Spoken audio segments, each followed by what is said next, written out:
Okay, so before I turn the mic back on, so don't worry, crew, it's not on yet.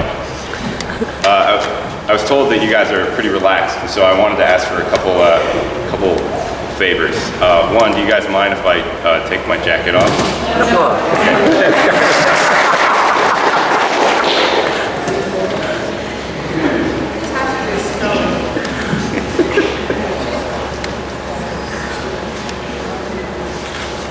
So that one, thank you.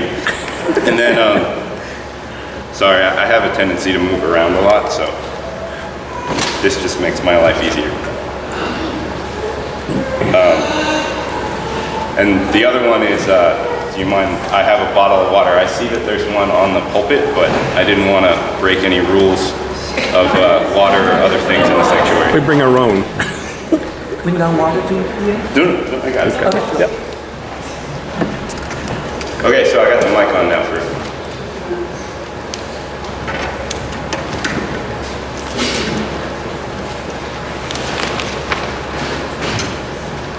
the gospel reading comes from Luke chapter 13, verses 10 through 17. Don't worry, we're not going to read all 17 verses. Sorry about that. Jesus heals a crippled woman. Now he was teaching in one of the synagogues on the Sabbath. And just then there appeared a woman with a spirit that had crippled her for 18 years. She was bent over and quite unable to stand up straight. When Jesus saw her, he called her over and said, "Woman, you are set free from your ailment." When he laid his hands on her, immediately she stood up straight and began praising God. But the leader of the synagogue, indignant because Jesus had cured on the Sabbath, kept saying to the crowd, "There are 6 days on which work ought to be done. Come on those days and be cured, and not on the Sabbath day." But the Lord answered him and said, "You hypocrites!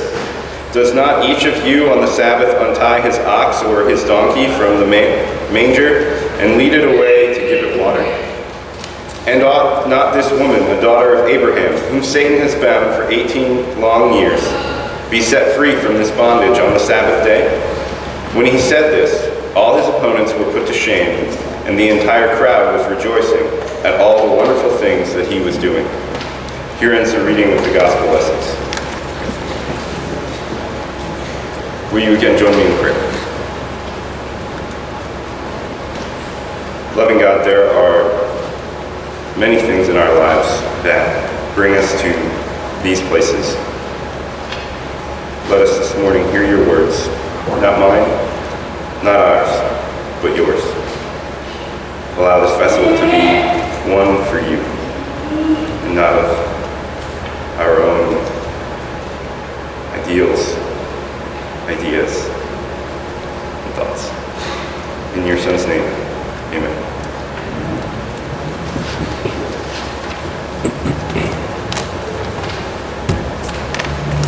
So I wasn't given strict instructions on how long this goes, and I was told that service is normally like 90 minutes, and considering how quickly I feel like we got here, I don't really want to fill up the next 45, so don't worry.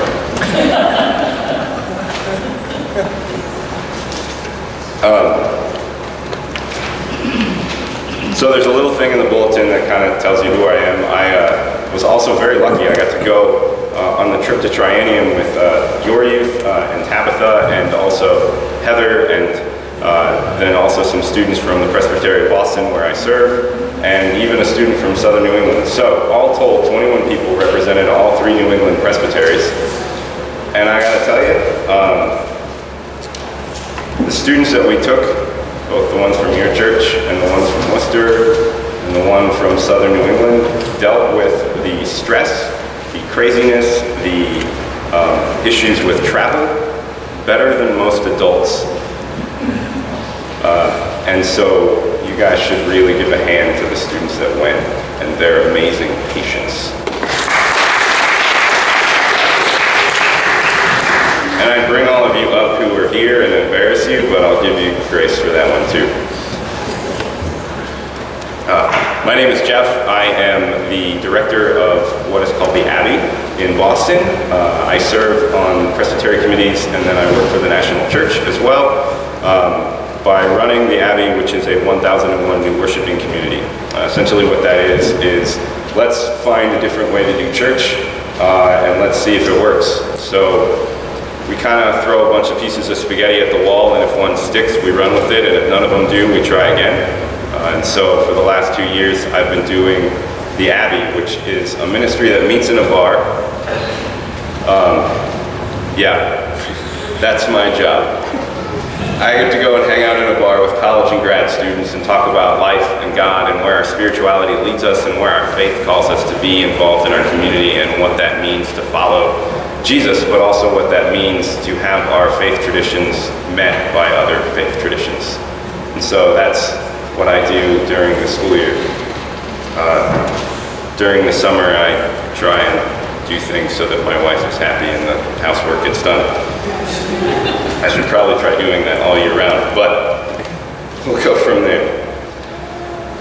This morning's lessons are both about Sabbath.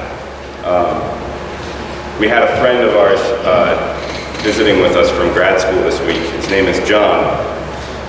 He and I have very similar backgrounds in our childhood.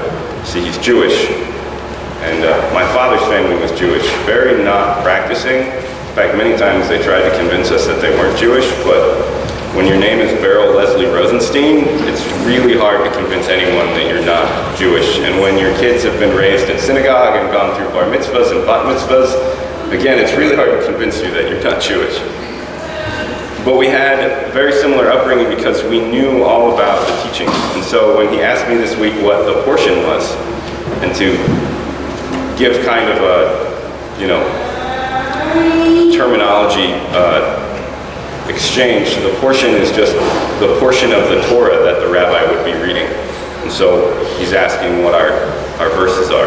And I told him it was about the Sabbath, and we started laughing because we remember that our families would do things like we'd put something on the stove the night before, and you'd put it on the stove and it'd be on low heat because you weren't allowed to turn the stove on the Sabbath or off.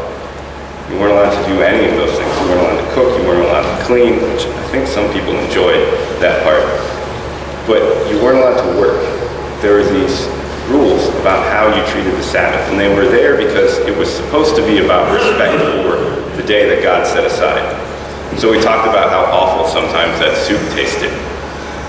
Although it was always warm because the fire was always burning.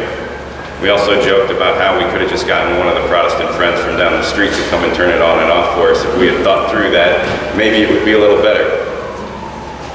But needless to say, as we kind of chatted about the Sabbath and remembered different things that we had learned, it came up that the system of rules, the system of ideas, and what the Jewish people faced in this time in the Old Testament and the New Testament, where they talk about what you can and cannot do.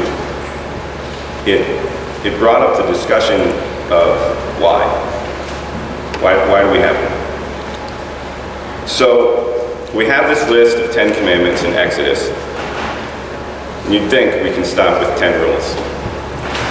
But it's kind of like how we look at things today. We have amendments to our Constitution in this country, and some of them are pretty vague. And the whole reason that they're pretty vague is because you're allowed to give a little bit of grace in between them. The 10 Commandments were essentially the same thing. There's supposed to be a little bit of grace in between them. But we like to have things explained. We like to have things written out.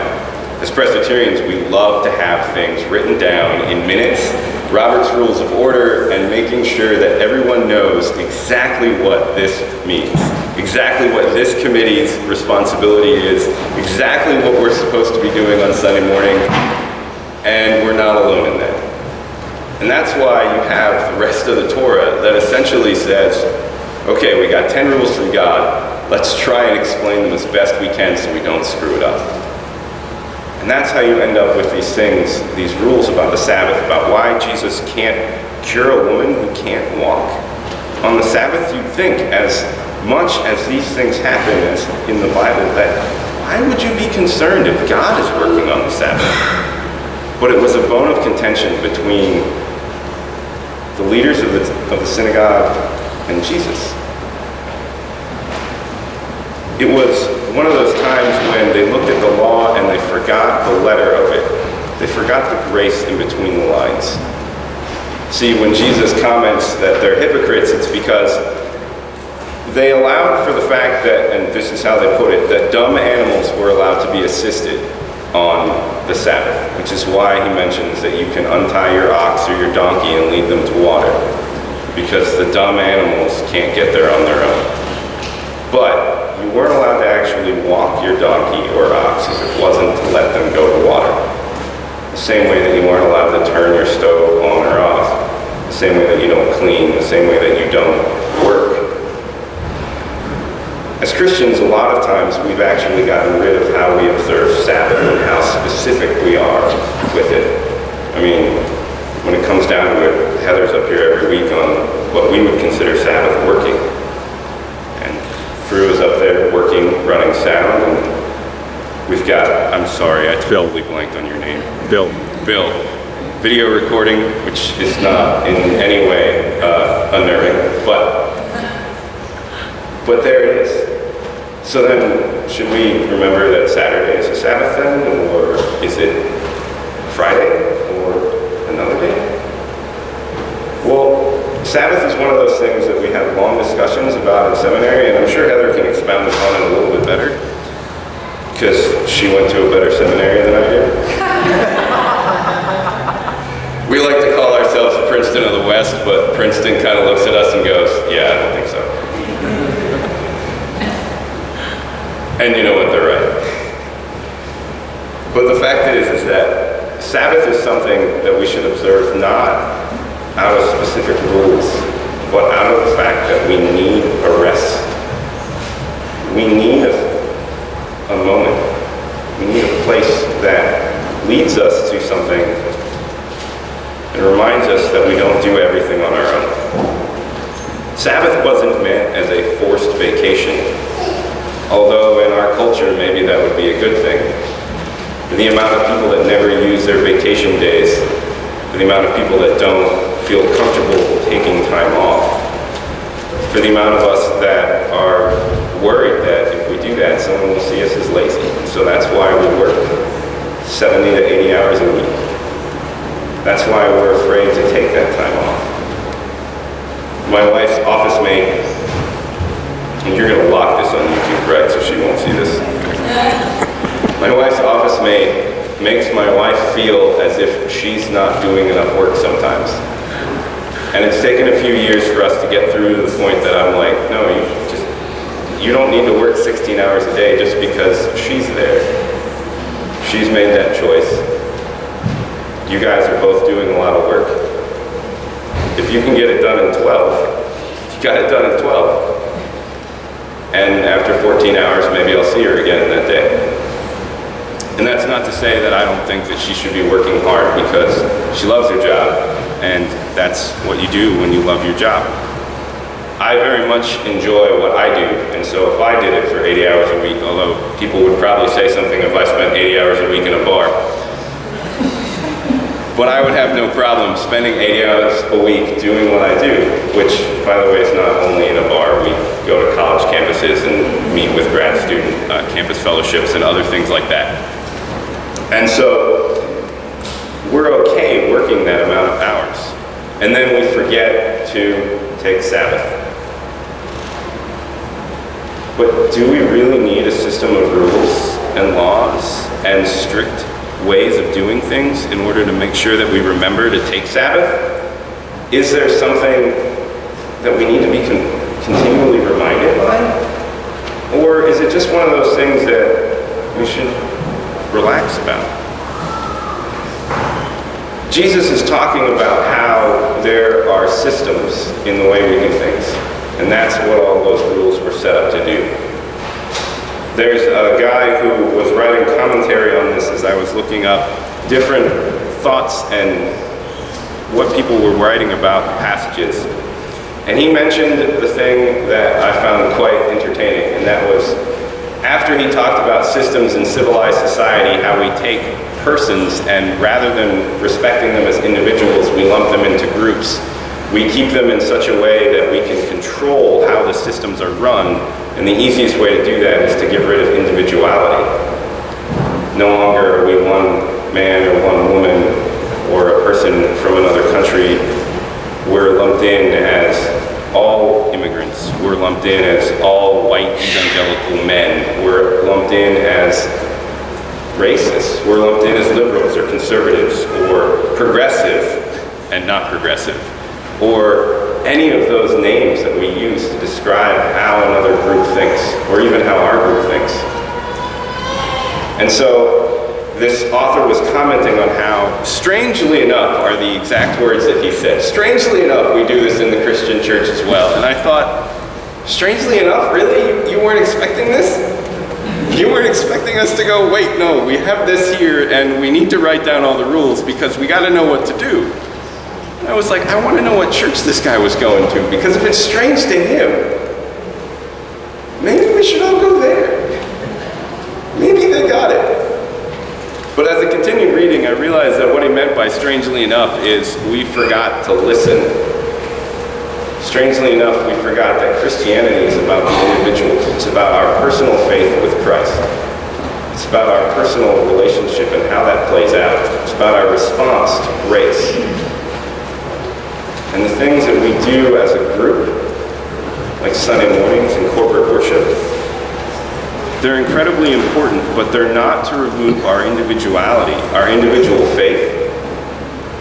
They're to strengthen it, knowing that there are all these other people that are walking the same path. While it may look differently, they're walking the same path.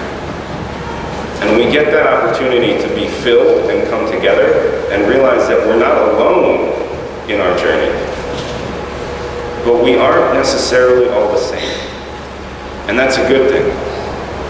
If we were all the same, then my wife and I would probably not be able to handle what we do. And the fact of the matter is that we are complete opposites. She's a scientist and I work for church. We have the two jobs that end conversation at dinner parties. People ask me what I do and I go, I'm a pastor, and they go, yeah, I don't really like organized religion, and I'm like, oh, okay. And then they ask my wife what she does, and she goes, I'm a chemist, and they go, I hated organic chemistry in college. And we go, okay. And that's the end of the conversation for us. We are literally the opposite in all ways, and that's what keeps us together. Honestly, that's one of the things. It also causes some serious friction when one of us is not very good at budgeting and it's not her. And the other one is very strict about budgeting, and that's a good thing, because if I had the budget, we'd not be handling where we are as people very well. So I run on church budgets, and that's the church tithes and gives money, and we steward it. So you know what? We need to use it. You got to do mission. But apparently in your home budget, you're not supposed to zero out at the end of the year. At least that's what she keeps telling me, and I'm going to believe her because, well, she's in charge of the budget. But it's supposed to be those things where we're not the same, but we're all together. Sabbath is a reminder that even God took a rest. So why shouldn't we? There's a great quote from years ago where a guy is talking and he says, I can't rest on the Sabbath. The devil never does. And then the person he's talking to says, yeah, but God does, and who are we supposed to be modeling ourselves after? Yeah, that stopped him in his tracks.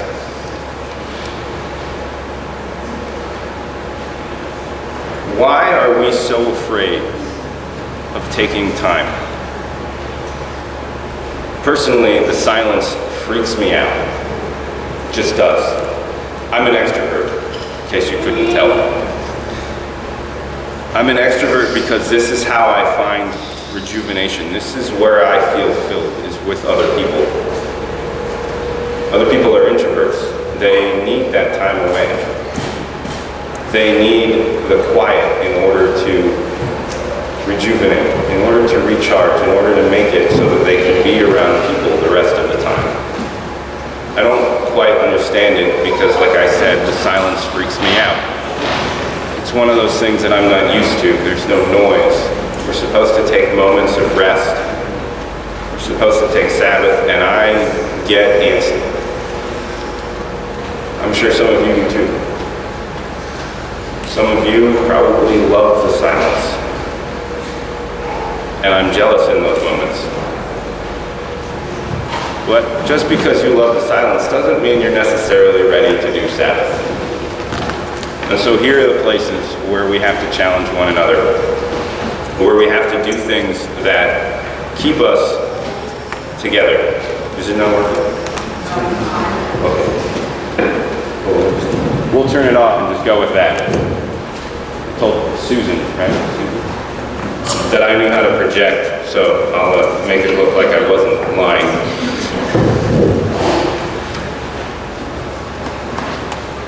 At the end of the day, corporate worship is here, just like I said, to remind us that we're not necessarily all the same. In fact, we're not all the same. But that we're not on the journey alone. I challenge you guys. Maybe Heather will like this, maybe she won't. Make sure she takes a day off. Make sure you guys take a day off. I understand certain situations don't allow us to do that all the time. Sometimes we're trying to piece together one job to another. We're trying to make sure that we can pay the bills at the end of the month. We're trying to make sure that we can cover all of the kids' activities. We're trying to make sure that the church doors stay open. We're trying to make sure that the other organizations that we're a part of also keep running. And so we run ourselves ragged, and I understand that. But I challenge you over the next 3 weeks. Just go with 3 weeks. Try and find a few moments. Even if you're an extrovert and silence freaks you out, it doesn't have to be silent, but take a moment not to do anything. Take a moment to have Sabbath. For those of you who it's easier for, enjoy the moment. Even if it's only for an hour, even if it's reading a book. Jesus is calling us to take Sabbath, but he's not calling us to be stringent about what those rules mean. That's why he took the time to heal someone. Because he said, you can delineate everything you want about the original laws. You can make the rest of the Torah 5 books, essentially explaining 10 sentences. Or we can do what Jesus did and take those 10 sentences and make them 2. And yeah, that might freak us out because then we don't really know how to do it. It might not be decent and in order, but then again, maybe it is. So if we can follow that model, where we take the 10 commandments and push them down into 2, rather than 3 really long, I'm sorry, but it's really legalistic wording. Like, law schools would probably be able to handle it, but the rest of us, it's just long. We don't need to do that. You can go from all 10 to love the Lord your God with all your heart and love your neighbor as yourself. Take the time to make things shorter. Take time to have Sabbath. You'll never know what miracles happen on those days. Maybe you'll see someone healed. Maybe it'll be you. Take the time for Sabbath. Amen.